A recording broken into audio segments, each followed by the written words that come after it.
ಎಲ್ರಿಗೂ ನಮಸ್ಕಾರ. ನಾನು ಇವತ್ತು ನಿಮ್ಮ ಹತ್ರ ಶೇರ್ ಮಾಡ್ತಾ ಇರೋಂಥ ವಿಡಿಯೋ ಇದು ನೋಡಿ, ಕಜ್ಜಾಯ. ಇದು ಬಂದ್ಬಿಟ್ಟು ರಾ ಕಜ್ಜಾಯ ಹಿಟ್ಟು ನಮಗೆ ಸಿಕ್ಕಿತ್ತು ಅಂಗಡಿಯಲ್ಲಿ, ರೇಷನ್ ಅಂಗಡಿಯಲ್ಲಿ. ಕಜ್ಜಾಯ ಅಂತೂ ಸೂಪರ್, ಶುಂಠಿ ಮತ್ತು ಏಲಕ್ಕಿ ಹಾಕಿದ್ರು, ಫ್ಲೇವರ್ ಅಂತೂ ಸೂಪರ್ ಆಗಿತ್ತು. ಅದು ರೆಡಿ ಹಿಟ್ಟು ಹಾಗೆ ಸಿಕ್ಕಿತ್ತು. ಜಸ್ಟ್ ನಾವು ಎಳ್ಳು ಹಚ್ಚಿ ಎಣ್ಣೆಯಲ್ಲಿ ಉರಿಯೋದಷ್ಟೇ.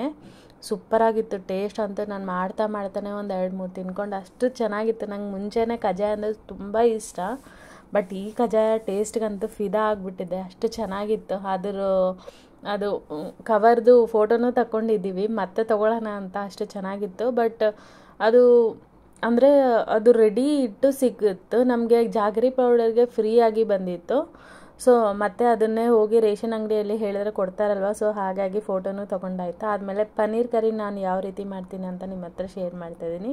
ಇದು ನಂದಿನಿ ಪನ್ನೀರ್ ಬರುತ್ತಲ್ವ, ಸೊ ಅದು ತೊಗೊಂಡಿದ್ದು. ಅದನ್ನು ಚಿಕ್ಕದಾಗಿ ಸ್ಲೈಸಸ್ ಮಾಡಿಕೊಂಡು ಸ್ವಲ್ಪ ಆಯಿಲ್ ಹಾಕ್ಬಿಟ್ಟು ಸ್ವಲ್ಪ ಜಾಸ್ತಿ ಉರಿತಾ ಇಲ್ಲ, ಸ್ವಲ್ಪ ಹುರ್ಕೊಂಡ್ರೆ ಸ್ವಲ್ಪ ಫುಲ್ ಸಾಫ್ಟ್ ಇರ್ದಿರೋ ಒಂಚೂರು ಸಾಫ್ಟ್ ಇರುತ್ತೆ ಅಷ್ಟೊಂದು. ಮತ್ತು ಫುಲ್ ಗಟ್ಟಿ ಆದರೆ ಚೆನ್ನಾಗಿರಲ್ಲ, ಒಂಚೂರು ಸಾಫ್ಟಾಗೇ ಇರಬೇಕು. ಅದಕ್ಕೆ ನಾನು ಬೇಗನೆ ಹುರ್ಕೊಂಡು ತೆಕ್ಕೊತಾ ಇದ್ದೀನಿ ಒಂದು ಪ್ಲೇಟಲ್ಲಿ. ನೋಡ್ಬೋದು, ಸ್ವಲ್ಪ ಆಯಿಲ್ ಹಾಕ್ಬಿಟ್ಟು ಈ ಪನ್ನೀರೆಲ್ಲ ಹಾಕಿ ಚೆನ್ನಾಗಿ ಸ್ವಲ್ಪ ಫ್ರೈ ಮಾಡಿಕೊಂಡು ಒಂದು ಪ್ಲೇಟಲ್ಲಿ ತೆಗೆದು ಇಡ್ತಾ ಇದ್ದೀನಿ. ಇದೇ ಬಾಂಡಿಗೆ ಮತ್ತೆ ನಾನು ಏನೆಲ್ಲ ಹಾಕ್ತೀನಿ ಅಂತ ನಿಮ್ಮ ಹತ್ರ ಶೇರ್ ಮಾಡ್ತಾಯಿದ್ದೀನಿ. ಮತ್ತು ಗ್ರೇವಿಗೋಸ್ಕರ ನಾನು ಸಪ್ರೇಟಾಗಿ ಆಲ್ರೆಡಿ ಹುರಿದಿಟ್ಕೊಂಡಿದ್ದೆ. ಒಂದು ಟೊಮೆಟೊ, ಈರುಳ್ಳಿ, ಬೆಳ್ಳುಳ್ಳಿ, ಗೋಡಂಬಿ ಎಲ್ಲ ಹಾಕಿ ಚೆನ್ನಾಗಿ, ಮತ್ತು ಶುಂಠಿ ಬೆಳ್ಳುಳ್ಳಿನೂ ಹಾಕಿ ಚೆನ್ನಾಗಿ ಫ್ರೈ ಮಾಡಿ ಅದನ್ನು ಮಿಕ್ಸಿಗೆ ಹಾಕಿ ಇಟ್ಕೋಬೇಕು ಅಷ್ಟೇ. ಇದಕ್ಕೇನಿಲ್ಲ. ಇದಕ್ಕೆ ಒಂಚೂರು ಆಯಿಲ್ ಇತ್ತಲ್ಲ ಪನ್ನೀರ್ ಹುರಿದಿದ್ದು, ಅದಕ್ಕೆ ಮತ್ತೆ ಒಂಚೂರು ತುಪ್ಪ ಹಾಕಿದ್ದೀನಿ.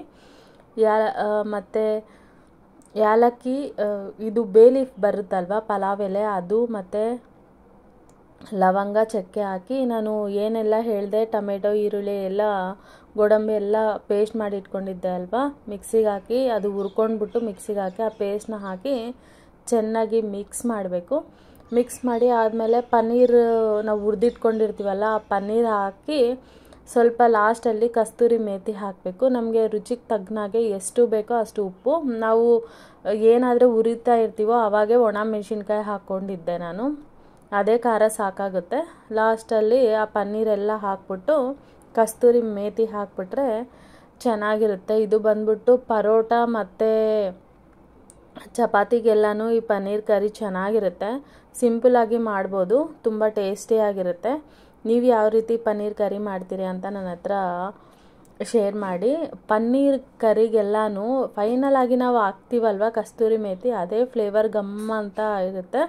ತುಪ್ಪದಕ್ಕಿಂತ ಬಟರ್ ಬರುತ್ತಲ್ವ, ಬಟರ್ ಹಾಕ್ಕೊಂಡ್ರೆ ಇನ್ನೂ ಟೇಸ್ಟು ಸೂಪರಾಗಿರುತ್ತೆ. ಈ ಬಟರ್ ಪನ್ನೀರ್ ಅಂತಾರಲ್ವ, ಆ ಥರ ಟೇಸ್ಟು ಸಖತ್ತಾಗಿರುತ್ತೆ. ನಾವು ಚಪಾತಿಗೆ ಮಾಡ್ಕೊಂಡಿದ್ವಿ. ಹೇಗಿದೆ ನನ್ನ ಪನ್ನೀರ್ ಕರ್ರಿ ರೆಸಿಪಿ? ನಿಮ್ಗೆ ಹೇಗೆ ಅನ್ನಿಸ್ತಾ ಇದೆ? ಇಷ್ಟವಾಗ್ತಾ ಇದೆಯಾ? ಇಷ್ಟವಾದ ಈ ವಿಡಿಯೋ ಒಂದು ಲೈಕ್, ಶೇರ್, ಕಾಮೆಂಟ್ ಮಾಡಿ, ಸಬ್ಸ್ಕ್ರೈಬ್ ಮಾಡ್ಕೊಂಡು ನೋಡಿ. Thank you very much.